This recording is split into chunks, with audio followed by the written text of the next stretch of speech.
what brought us here is we are suspects to a kidnapping and murder case, which we were arrested by a professional anti-kidnapping squad, as I say. So the way the whole thing happened, the entire thing, the way it happened, if I should explain from A to Z, the victim, which is my associate's old-time school friend, they were, we wanted to bring the guy to my own apartment. So we tried to convince him, and the guy, the first time we attempted to bring him, we sent him transport to come, and then he said he was coming on the.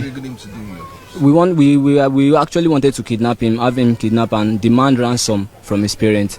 And then my friend. Whose idea was that? Your idea or his idea? It was his idea. Why it was his idea was, if I had someone to bring, I will. But the guy the victim was his own idea, because they were the one that knew each other from past. So he told me, he said the family is from the guy is from a very rich family that they can bring up to 200 million naira. Which I said, okay, if you think 200 million is sure, which I said 200 million is a bit much, but how about if you are very sure of 200 million? How about we cut it down to 150?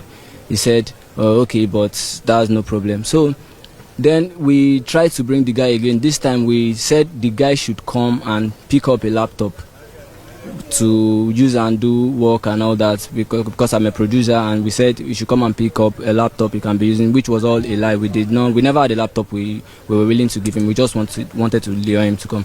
So before he came, we went out to buy a Ghana Must Go, a big Ghana Must Go, and we bought chains and padlocks. So when the guy was coming, we already had a cutlass in the house, and my associate, which is the victim's friend, his own weapon was a stick that he had nails nailed on to it. So when So you all planned to kill him? Yes, we both did. But at first the intention wasn't to kill him, but I will say everything how we led to killing him. So when the victim came to the house, my associate, being his old-time friend, welcomed him, and they talked about how they used to be together in army cantonment together. So while they were talking, myself and my associate, we were chatting on WhatsApp, talking about how we would make everything go right that day. So myself and my associate agreed that I should go inside, and our music was playing. We were playing music, loud music that day. So myself and my associate agreed that I go inside and bring out our weapons, which mine was a cutlass and his was a stick that had nails on it.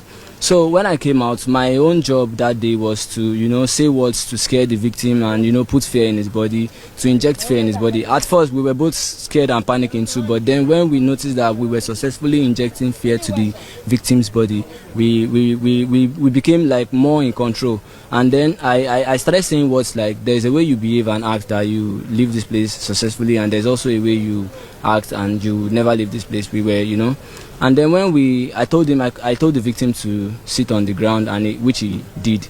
And then his old-time friend, being my associate, told him to sit down. Then I told my associate, which was his own job, put the chain to his leg and put the padlocks and everything.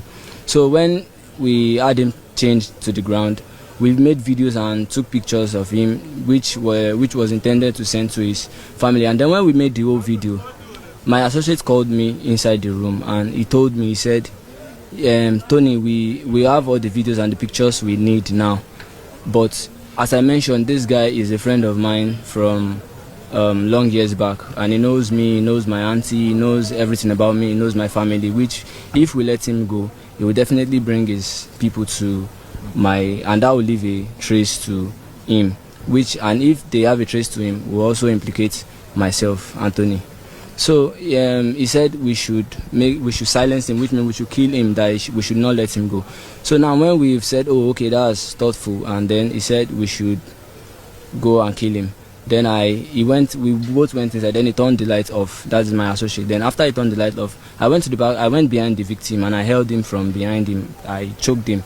And then I held him to around a minute, and I was feeling tired already, but he was still alive, but I was feeling tired. So I told my associate, that is the victim's friend, to hold him, to continue the choking, to hold him. So when he did, and we noticed that the guy is quiet already, which he was confirmed dead.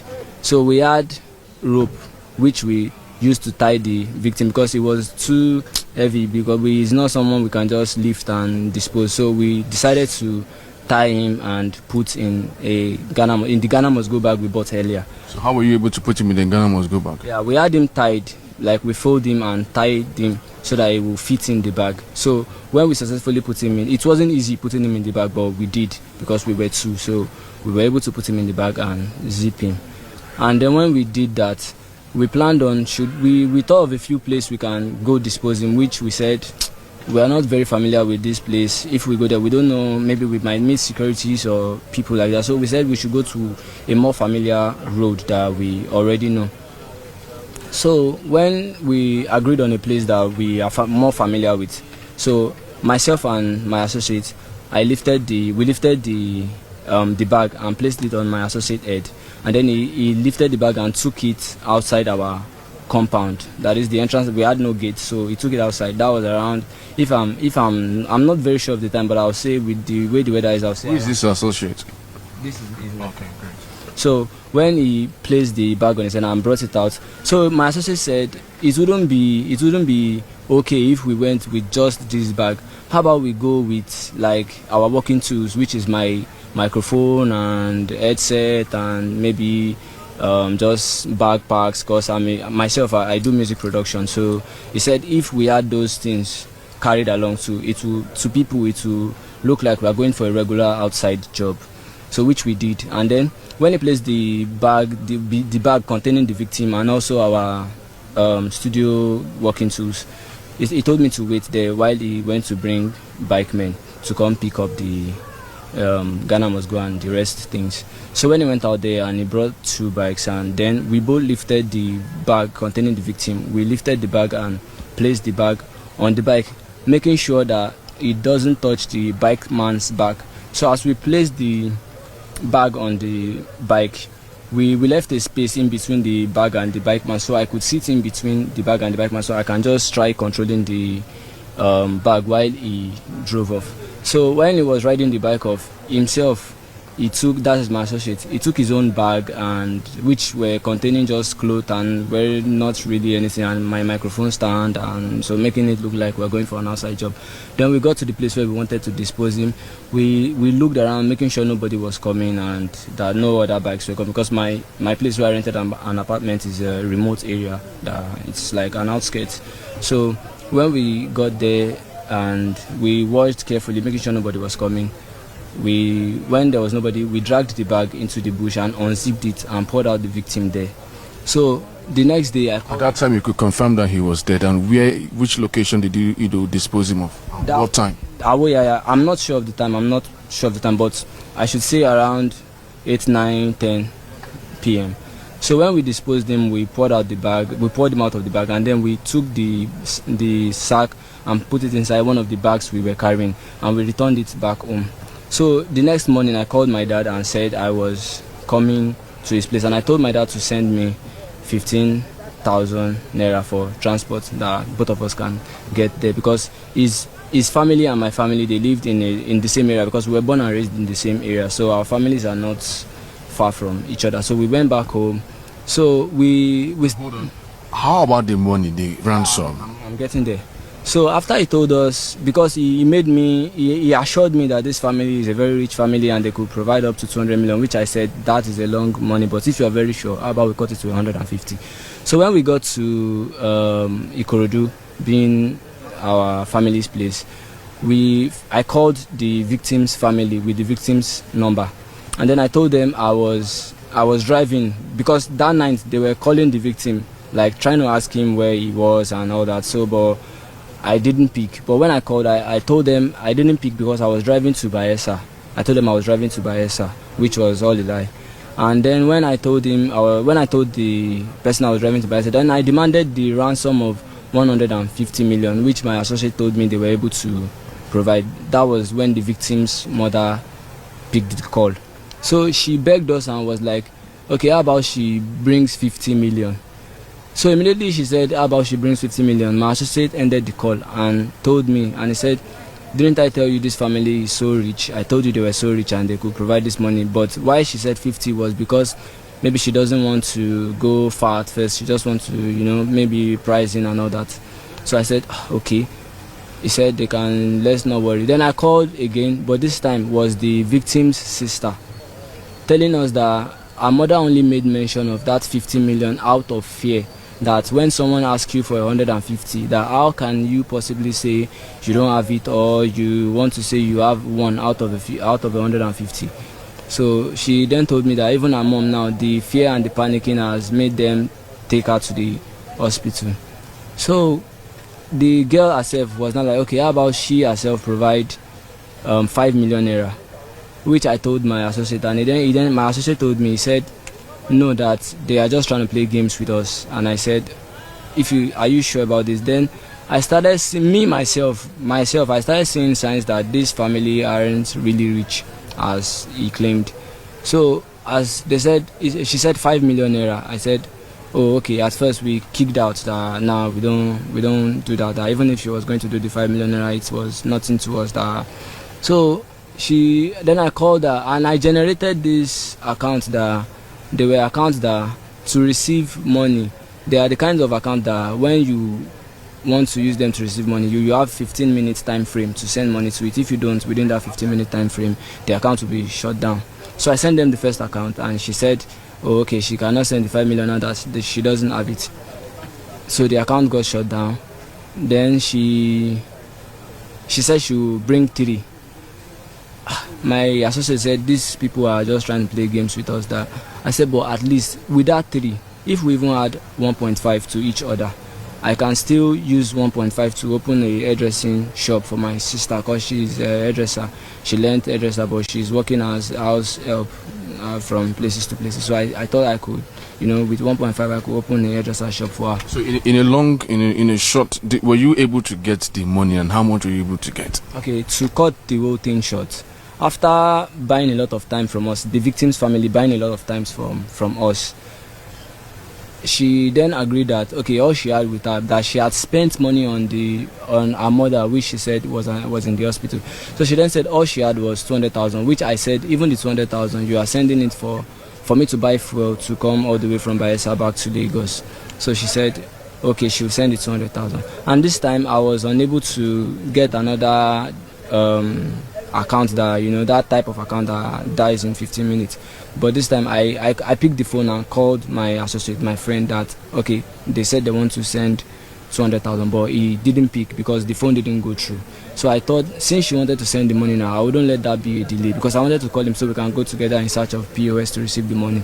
So he didn't pick, so I thought I should go alone. So when I went out alone to Itamaga bus stop to get the is it okay that I mention names of places? Okay, so when I got to the bus stop and I got the POS, and the victim's family already told me that the 200k she's sending, she can only send to an OPay account, which I said okay. And I got to the POS, I asked her, do you have OPay account? She said yes. I said, can I get 100,000 naira cash from you? She said sure. Okay, I gave the victim's family the account number and they sent the first 100. So I then asked the POS lady again that, how about can I still get another 100? She said yeah, sure. Then I told the victim to send another 100 to that particular account, which she did. So when she sent the other 100, I got home and I picked the phone to call my friend to tell him that they've sent 200. But when I called, his phone still didn't go through. That was the night I think he got caught, or maybe all the time I was calling, maybe he was already caught.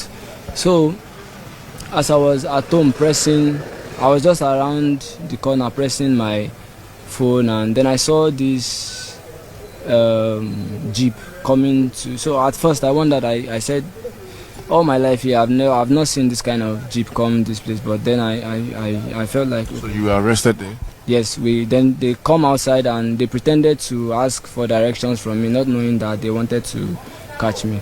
So when they caught me, they brought me to my apartment and they shot my leg, and then then a lot of people ask me. They say that I've met a few people around, maybe in the station, and then a few people that come around telling me that I don't talk remorsefully about, like I don't feel sad about it. Yes, I feel so sad about it, but the truth is, there are times when you feel like you don't deserve mercy and you don't even deserve pardon from people. I mean, what's next for you now? Because clearly you seem to be very educated. How would you get into this kind of brand? I mean, Okay. what your plans really for Okay. 150 million? Let's see that actually happen. Okay. In just a minute, sorry. Okay, let's when I got home, I told my dad my dad is a very old man. I told him that because my dad he sells firewood, he breaks wood and sells, and his own mom, she sells fufu. So we were like, I told my dad, I said I wanted to build him a house in Delta State, and that my mom, I wanted her to, and my sister, I wanted her to stop working as a house help everywhere. And my elder brother too is working at, we are from a very poor family. So are you the last one? Are you the first? Yes, I'm the last one. How old are you? I'm 21. Okay. So what the first thing that brought the whole thinking was, at least I will build a house for my dad, and he will stop cutting wood and sell, and we can maybe I'll have my sister our hairdressing shop. And how do you feel about all this now? Because it looks like what next for you? What hold it for you? I feel so sad about it, but I believe God should forgive us. God should forgive us because we've killed. So I believe God should forgive us. I wish the money came, the 150,000. My mom is very poor. She always fufu. So I just I should open a business, and me also I should go to school because I stopped my school at SS2. So I just me, so I should go back to school and start living my own life. What do you guys want the government to do right now? Because this is not a very small case. Please, they should forgive us. This is a very big case. They should forgive us. And if they can get me a work if they can put me any work that should be doing to him this will change, I'll be appreciated. I'm 23 years old. Yes. Right, thank you so much. All the best. I wish you guys all the best. All right. Majority of these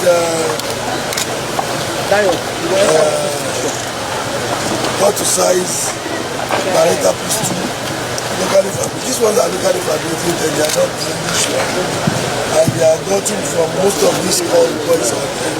I'm not one. You see, the cutlasses there are two was covered from some of them inside the vehicle. And you can imagine the cowboys, the charms, and these days on see cutlasses. This is equally part of the exhibit of the globe that was recovered as well after a report. So far so good. I want to believe we are still on course.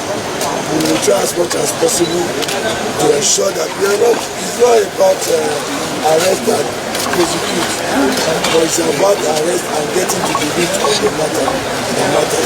So with time, we are still there. We have majority of them as our suspects, and we will ensure that by the time these ones are out of circulation, we will have lesser problem. Thank you. Thank you.